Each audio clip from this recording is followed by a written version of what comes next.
पुणे ग्रामीण पोलीस दल आणि खेड उपविभागाच्या संयुक्त प्रयत्नातून राजगुरुनगर येथील चंद्रमा गार्डन मंगल कार्यालयात पोलीस पाटील मेळावा आणि मुद्देमाल वितरण सोहळा उत्साहात पार पडला। या सोहळ्यात चोरीला गेलेला लाखो रुपयांचा मुद्देमाल योग्य पडताळणी करून मूळ मालकांना परत करण्यात आला। मोटरसायकल, मोबाईल, लॅपटॉप, सोन्याचे दागिने आणि इतर मौल्यवान वस्तू यांचा यात समावेश होता। यामुळे नागरिकांच्या चेहऱ्यावर आनंद दिसून आला। गावातील पोलीस पाटील यांनी त्यांच्या कार्याची दखल घेऊन त्यांना सन्मानित करण्यात आलं। तसंच प्रसिद्ध स्तंभलेखक विठ्ठल वळसे पाटील यांच्या निसर्ग दत्ताता या पर्यावरण विषयक ग्रंथाचं प्रकाशन आणि वाटपही करण्यात आलं। विशेष पोलीस महानिरीक्षक सुनील फुलारी यांनी पोलीस आणि नागरिकांमधील विश्वास वाढवण्यासाठी अशा उपक्रमांचं महत्त्व अधोरेखित केलं। या बातमीचा आढावा घेतलाय प्रतिनिधी सुदामराव कराळे पाटील यांनी। पुणे ग्रामीण पोलीस व खेड उपविभाग यांच्या वतीने पोलीस पाटलांचा जो मेळावा आहे तो या ठिकाणी साकारला जातो आहे आणि खऱ्या अर्थाने या मेळाव्यासाठी कोल्हापूर परिक्षेत्र कोल्हापूरचे विशेष पोलीस महानिरीक्षक मान्य श्री सुनील फुलारी साहेब बापोसे यांच्या मार्गदर्शनामध्ये हा संपूर्ण कार्यक्रम या ठिकाणी होतोय। आपण पाहू शकतो या कार्यक्रमामधील अनेक मंडळी या ठिकाणी आहेत। तर यामध्येच एक महत्त्वाचा भाग म्हणजे की पोलीस प्रशासनाच्या माध्यमातून जे चोरीला गेलेले ऐवज, चोरीला गेलेले ज्या वस्तू आहेत, चोरीला गेलेले जे साहित्य आहे त्यामध्ये आपण काही मोटरसायकल पाहतोय, तर काही या ठिकाणी आपण पाहतोय की मोटर आहेत, विद्युत मोटर वगैरे किंवा मोबाईल आहेत, अशा सगळ्या वस्तू या ठिकाणी पोलिसांच्या प्रयत्नातून सापडलेल्या दिसत आहेत। असेच लाभार्थी अर्थात ज्यांना हे परत एकदा आपण त्यांच्याकडे जाऊन त्यांना किंवा देणार आहोत अशा काही महिला आहेत, पुरुष आहेत, त्यांच्याकडे जाऊया, माहिती घेऊया। ताई नमस्कार, तुमचं नाव काय? प्रियंका राऊत। तुमची काय वस्तू गेली होती? मोबाईल गेला होता माझा। मोबाईल जवळ घ्या जरा, ते मोबाईल गेला किती महिन्यापूर्वी गेला? 3 महिन्यापूर्वी गेला। 3 महिन्यापूर्वी। आता तो तुम्हाला पोलीस शासनाच्या माध्यमातून, प्रशासनाच्या माध्यमातून मिळालेला असं सूचित केलं, आज तुम्ही घ्यायला आलेत, काय आनंद वाटतोय तुम्हाला? मग काय आनंद झाला। निश्चित पोलीस प्रशासनाबद्दल काय सांगणार, त्यांच्या कामगिरीबद्दल? त्यांची कामगिरी अतिशय चांगली आहे। त्यांनी थोड्याशा कालावधीतच मोबाईल शोधला, हे आमच्यासाठी चांगली गोष्ट आहे। क्या बात। आपण ऐकलंय की निश्चित तुमचं नाव काय? तुमची काय वस्तू गेली होती? माझे गळ्यातले मिनी गंठन गेलेले। सापडली? हो सापडले। समाधान वाटतंय? खूप आनंद। पोलीस प्रशासनाच्या बद्दल काय सांगाल? तर मंचर पोलीस स्टेशन पोलीस मध्ये खूप छान असे कामगिरी केल्याबद्दल त्यांचे मी आभार मानते। ओके, धन्यवाद। या ठिकाणी अजूनही काही आहेत। ताई तुमचं नाव काय? शैला चंद्रकांत। जवळ घ्या माईक। तुमची काय वस्तू चोरीला गेली होती? माझं मंगळसूत्र चोरीला गेले। मंगळसूत्र, मनी मंगळसूत्र। साधारणतः त्याची किंमत किती असावी? 1.25 तोळ्याचं मिनी कंटेन आहे माझं। ती आज मिळाली तुम्हाला समजते? मी ती घेण्यासाठी आलात, समाधान वाटतंय? हो, खूप समाधान वाटतंय। पोलीस प्रशासनाच्या कामाबद्दल पूर्ण अभिमान वाटतो? हो, अभिमान, खूप अभिमान आहे मला। धन्यवाद। या ठिकाणी आपण पाहतोय की इकडे मोबाईल देखील, लॅपटॉप आहे, मोबाईल आहे, अशा सगळ्या वस्तू सापडलेल्या आहेत। आता त्याचं वितरण देखील अर्थात लाभार्थींना किंवा ज्यांच्या वस्तू गेलेल्या आहेत त्यांना ते मिळतंय। आपण इकडे पाहू शकता मोटरी देखील अशा शेतकरी बांधवांच्या चोरीला गेल्या होत्या आणि त्या देखील या ठिकाणी आहेत। तर पोलिसच्या मार्फत या ठिकाणी आपण त्यांच्याकडे जाऊया, माहिती घेऊया। मला सांगा की ह्या ज्या मोटरी आहेत तर ह्या किती वर्षापूर्वी किंवा किती दिवसापूर्वी चोरीला गेल्या होत्या, त्या आज तुम्हाला मिळत आहेत किंवा तुम्ही देताय? मी पारगाव कारखाना पोलीस स्टेशन इथून आलो आहे। तर ह्या मोटरी 2-3 महिन्यापूर्वी चोरी गेलत्या। तसेच मोटरसायकल ह्या 3 महिन्यापूर्वी चोरी गेलत्या। एकूण 16 मोटरसायकलचे गुन्हे दाखल आहेत। तसेच एकूण 5 मोटर पाण्याच्या ज्या आहेत त्याचे गुन्हे दाखल आहेत। म्हणजे आता तुम्ही ज्यांच्या वस्तू गेल्या होत्या त्यांना परत एकदा देताय? हो हो, ते सगळे इथे आलेले आहेत? हो, आलेच। आता त्यांना ते आज देताय तुम्ही? आदरणीय अधिकारी महोदयांच्या शुभ हस्ते हे सगळं वाटप या ठिकाणी होत आहे। आपण पाहतोय खालच्या बाजूला काही मोबाईल देखील आहेत, ते देखील या ठिकाणी सुपूर्द करणार आहेत।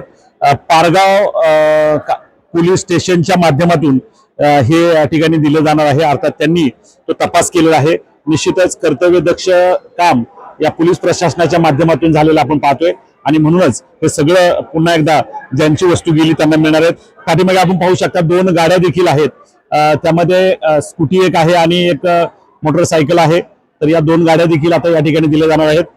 ते देखील लोक आलेत का इथे? हो, आलेत, ते देखील लोक आले। त्यांना आपण आज देणार आहोत? हो, त्यांना देणार। साधारणतः किती दिवसापूर्वी गाड्या चोरीला गेल्या होत्या? ह्या जवळपास 3-4 महिन्यापूर्वी चोरीला गेल्या. बर, मग आता सापडले कधी? आरोपी 2 महिन्यापूर्वी सापडले होते. म्हणजे कोर्टाच्या माध्यमातून किंवा नियमानुसार त्यांना आता सूचना देऊन या ठिकाणी त्यांना बोलवलंय आणि आज ते दिले जाणार आहे. निश्चित एक चांगलं दिलासादायक काम आपल्या माध्यमातून होतंय. आपणाला या ठिकाणी खरं तर ज्यांच्या वस्तू सापडल्यात त्यांच्याकडून आणि एकूणच सर्वांकडून या ठिकाणी धन्यवाद दिले जात आहेत. धन्यवाद. खरं तर बरीचशी मंडळी या ठिकाणी आहेत. अजूनही काही ज्यांच्या वस्तू गेलेल्या आहेत असे काही लोक आहेत. मला सांगा तुमचं नाव काय? वाघ. तुमची काय वस्तू गेली होती? मोबाईल. कधी गेला होता? 3 महिने झाले होते. मग तो आज सापडलेला आहे असं तुम्हाला सांगितलं गेलं, तुम्ही न्यायला आलात. हो. काय सांगाल पोलीस प्रशासनाच्या या कारवाई किंवा त्यांनी प्रयत्न केला आणि सापडल्याबद्दल? धन्यवाद धन्यवाद पोलीस. पोलिसांना. बरं, अजूनही काही या ठिकाणी आहेत, बघूया त्यांच्याकडे जाऊया. नमस्कार. नमस्ते. तुमचं नाव काय? गणेश नवनाथ वडेकर. तुमची काय वस्तू गेली होती? मोटर गेलते वेरेतून. मोटर हा, पाण्यातली? पाण्यातली. किती HP ची होती? 5 HP ची होती. बरं, तुमचं गाव कुठलं? दामणी. धामणी. हा, धामणीवरनं तुम्ही आलात. किती महिन्यापूर्वी चोरीला गेली होती? एक 2 महिन्यापूर्वी गेलते. 2 महिन्यापूर्वी. आणि ती सापडलेली पोलिसांच्या मार्फत तुम्हाला सापडलेली. सांगितलेली आणि मग तुम्ही आता आज ती न्यायला येणार आहे? न्यायला आलेले सगळे. मला सांगा, पोलीस बांधवांच्या माध्यमातून हे जे काम घडलंय तर याबद्दल तुमचं काय मत आहे? कशा पद्धतीने काम केलं यांनी? नाही, सहकार्य भरपूर केलेलं आहे पोलीस बांधवांनी. चांगलं काम केलं असं तुमचं चांगलं समाधान काम केलंय, समाधानी असं जर काम प्रत्येक केलंय. शेतकऱ्याला जर एक दिलासादायक काम झालं तर निश्चित चोरांपासून संरक्षण मिळेल आणि चोरी सुद्धा थांबेल असं तुम्हाला वाटतं? हा, बरोबर आहे. ओके, धन्यवाद. अजून कोणाला काय द्यायचं?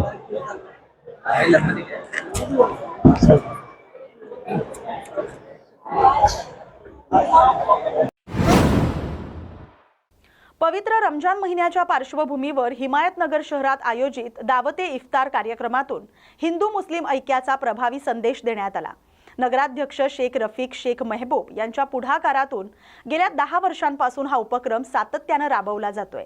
या कार्यक्रमात माजी आमदार माधवराव पाटील जवळगावकर, शिवसेनेचे कृष्णा पाटील आष्टीकर, उपविभागीय पोलीस अधिकारी हाके आणि पोलीस निरीक्षक अमोल भगत यांची प्रमुख उपस्थिती होती.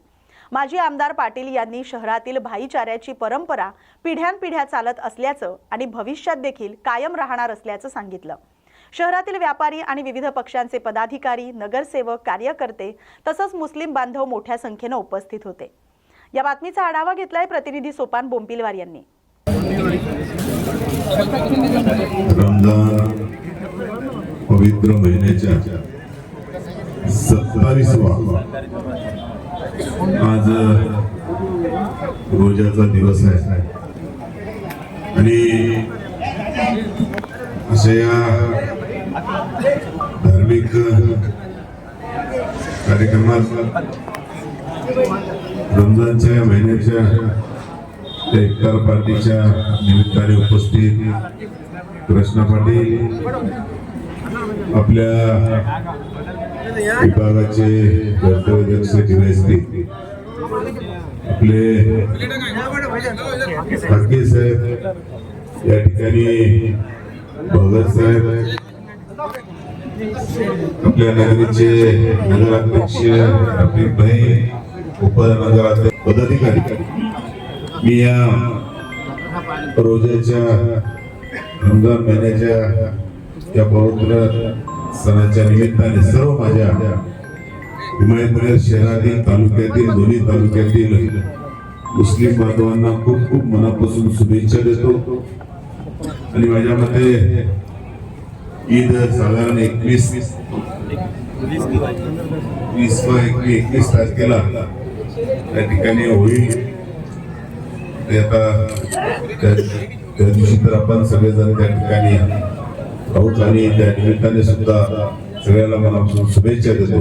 आणि आपल्या हिमायतनगरचा सर्व समाज बांधवांचा जे इतिहास आहे की आपण ज्या पद्धतीनं एकोप्याने त्या ठिकाणी प्रत्येक सण त्या ठिकाणी एकत्र होऊन साजरे करतो, ही परंपरा येणाऱ्या पिढीने सुद्धा याच्या पुढे अशीच कायम ठेवावी अशी मी सर्व युवकांकडून सुद्धा या ठिकाणी अपेक्षा बाळगून सर्वांना मनापासून शुभेच्छा. पेण तालुक्यातील खारबुर्डी शेतकरी कासू विभागातील शेतकऱ्यांनी JSW कंपनीतून निघणारा वेस्टेज आणि केमिकलयुक्त माती अनधिकृतरित्या 20-25 एकर शेतजमिनीत भरण्याबाबत तक्रार दाखल केली होती. यामुळे शेतकऱ्यांचं आरोग्य आणि शेतीवर धोका निर्माण झाला होता. शेतकऱ्यांच्या तक्रारीनंतर प्रांत कार्यालयात बैठक घेतली गेली, ज्यात उपविभागीय अधिकारी प्रवीण पवार, तहसीलदार तानाजी शेजाळ, शिवसेना गटाचे उद्धव ठाकरे समर्थक प्रसाद भोईर आणि शेतकरी उपस्थित होते. तहसीलदार शेजाळ यांनी 8 दिवसात शेतांची पाहणी करून रस्ते, पाणी आणि शेतीस होणारं नुकसान रोखण्यासाठी उपाययोजना करण्याचं आश्वासन दिलं. या बातमीचा आढावा घेतलाय प्रतिनिधी किरण बांधणकर यांनी. JSW कंपनीने त्यांच्या लेबर कॉलनीसाठी जे स्लॅगचा भराव केलाय तो खरं तर आता सुप्रीम कोर्टाचा देखील निकाल आलेला आहे की बेकायदेशीररित्या आणि पर्यावरणाला घातक असा हा भराव झालेला आहे. परंतु गेले 2 वर्ष आमचे शेतकरी त्याविरुद्ध आवाज उठवत आहेत. अगदी मनमानी पद्धतीने त्यांनी भराव केलाय. शेतकऱ्यांच्या मागच्या साईडला ज्या जमिनी आहेत त्या शेतकऱ्यांना त्या ठिकाणी जाण्यासाठी रस्ते देखील सोडलेले नाहीत. खरं तर या सगळ्या गोष्टींचं पालन होणं आवश्यक होतं, परंतु कंपनीने अगदी मनमानी पद्धतीने या सगळ्या गोष्टी केल्यात.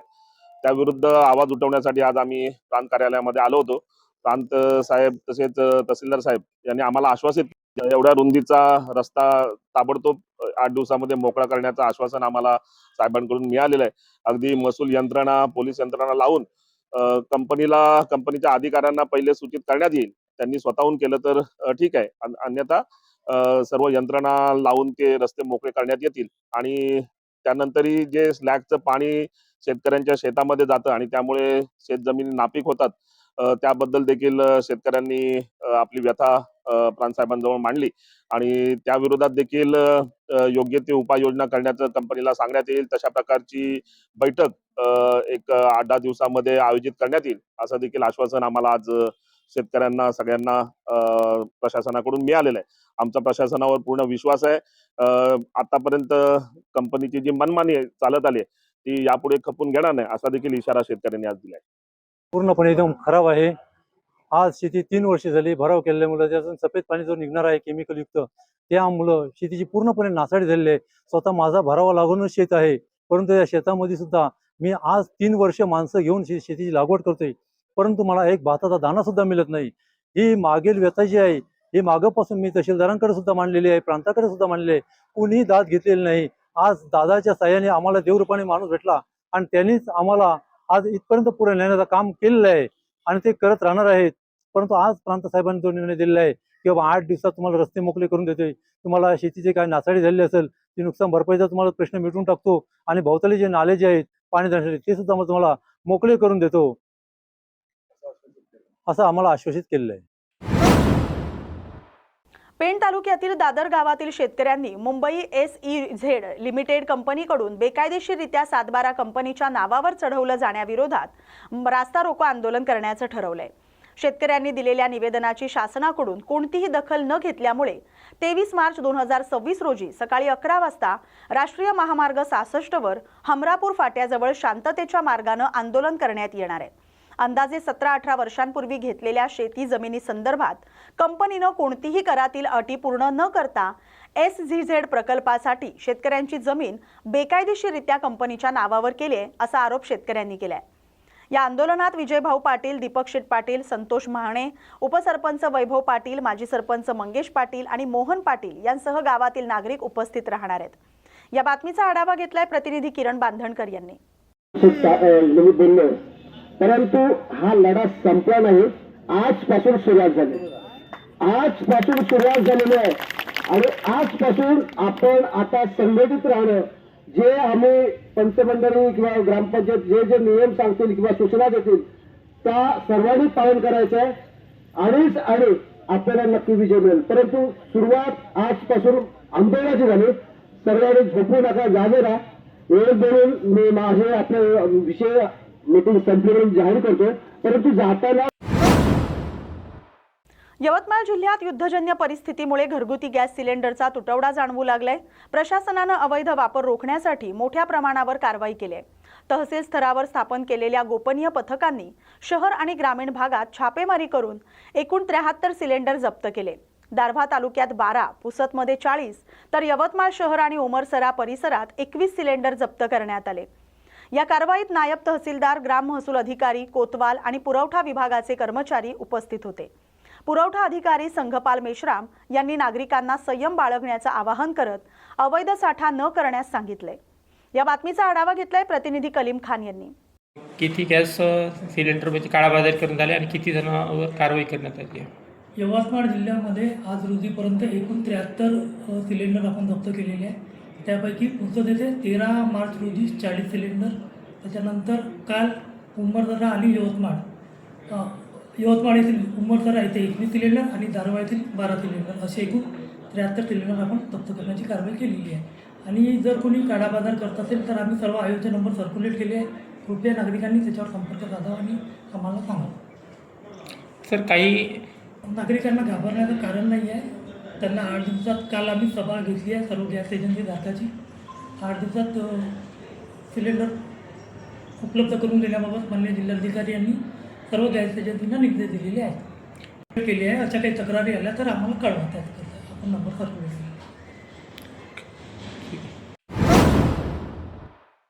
सेलू शहरातील श्रीमती लक्ष्मीबाई आणि तेजीबाई नूतन कन्या प्रशालेच्या उच्च माध्यमिक विभागातील कै सौ कमलाबाई आसारामजी बाहेती सभागृहाचं उद्घाटन राष्ट्रसंत गोविंददेव गिरीजी महाराज यांच्या हस्ते 15 मार्च रोजी करण्यात आलं। कार्यक्रमात नूतन विद्यालय शिक्षण संस्थेचे अध्यक्ष डॉक्टर SM लोया, सामाजिक कार्यकर्त्या रेखा राठी, प्राचार्य, शिक्षक आणि विद्यार्थिनी मोठ्या संख्येने उपस्थित होते। राष्ट्रसंत गिरीजी महाराज यांनी आई वडिलांची सेवा, मुलींचं शिक्षण आणि संस्कार यावर भर देत सांगितलं की चांगल्या शिक्षणानं आणि सत्कृतीनं समाज आणि पिढ्यांचं भवितव्य उज्ज्वल होतं। सभागृह उभारणीत आर्थिक योगदान दिलेल्या शिवरानारायणजी बहेती, नंदकिशोरजी बहेती यांचा सत्कार करण्यात आला। कार्यक्रमात अभंग गायन, नाट्य आणि संत दर्शनाद्वारे विद्यार्थिनींनी कार्यक्रमाला रंगत आणली। या बातमीसोबतच बातमी महाराष्ट्राची मध्ये वेळ झाली आता इथेच थांबण्याची। अशाच महत्त्वाच्या बातम्यांसाठी पाहत राहा न्यूज मराठी 24/7। नवा भारत, नवा विचार।